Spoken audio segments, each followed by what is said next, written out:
Samajwadi party में ticket को लेकर अखिलेश, मुलायम और शिवपाल यादव में फूट पड़ गई है। पिछले कई घंटों में इन तीनों लोगों की तरफ से 3 लिस्ट जारी की गई हैं। सबसे पहले मुलायम ने 403 विधानसभा सीटों में से 325 कैंडिडेट का ऐलान किया, तो वहीं कुछ ही घंटों बाद अखिलेश ने 235 कैंडिडेट की लिस्ट जारी की।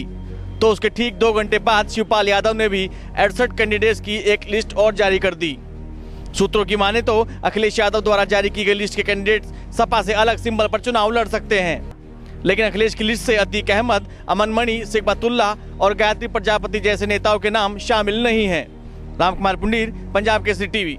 समाजवादी पार्टी में विधानसभा चुनावों की टिकट बंटवारे को लेकर मचे घमासान पर कैबिनेट मंत्री आजम खान ने दुख व्यक्त किया है। साथ ही इस झगड़े के लिए उन्होंने अमर सिंह को जिम्मेदार ठहराते हुए कहा, एक व्यक्ति और उसके विचार की गंदगी ने बर्बादी पर लाकर खड़ा कर दिया है। आज हम यही नहीं रुके, उन्होंने यादव परिवार के इस झगड़े को शर्मनाक भी बताया। यह बातें आजम ने यूपी के रामपुर में गुरुवार रात एक कार्यक्रम में कही। आजम खान ने पार्टी के वर्तमान हालात पर अफसोस जताते हुए कहा, 5 बरस कामयाबी के साथ काम करने वाली पार्टी नुक्ताचीनी का शिकार बनी हुई है।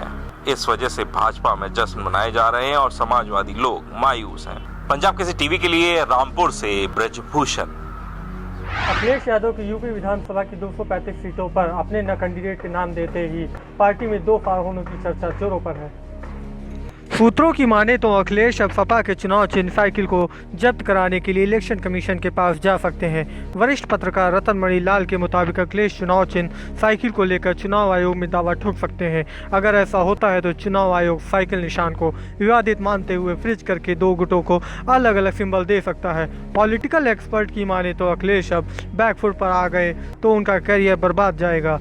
जानकारों की माने तो चुनाव चिन्ह में अखिलेश छोटे दलों जैसे अजीत सिंह, लालू यादव, एचडी गौड़ा को साथ लेकर चुनाव मैदान में उतर सकते हैं।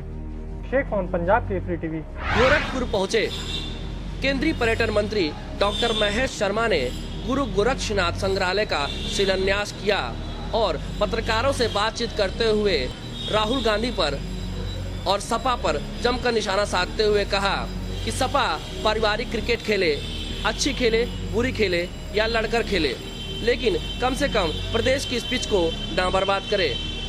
डॉक्टर महेश शर्मा यही नहीं रुके, उन्होंने कहा कि कहावत है कि जहां लूट का पैसा और 4 लुटेरे इकट्ठा होंगे वहां तो इस तरह की स्थिति होगी ही। बहरहाल यह चाचा भतीजे का मामला है, वही जाने। कैमरा पर्सन अरविंद के साथ पंजाब केसरी टीवी के लिए गोरखपुर से रुद्र प्रताप सिंह। भारतीय जनता पार्टी के राष्ट्रीय अध्यक्ष अमित शाह ने कहा है कि अन्य पार्टियों की सरकारें अब तक गरीबों को खैरात बांटती थी, लेकिन मोदी सरकार ने अंत्योदय का मजबूती से पालन किया है।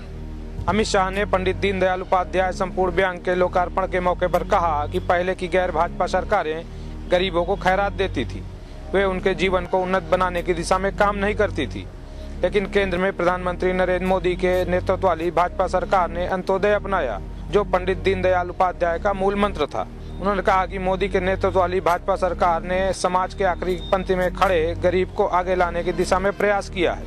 कैमरामैन राहुल के साथ शिवनंदन साहू, पंजाब केसरी टीवी।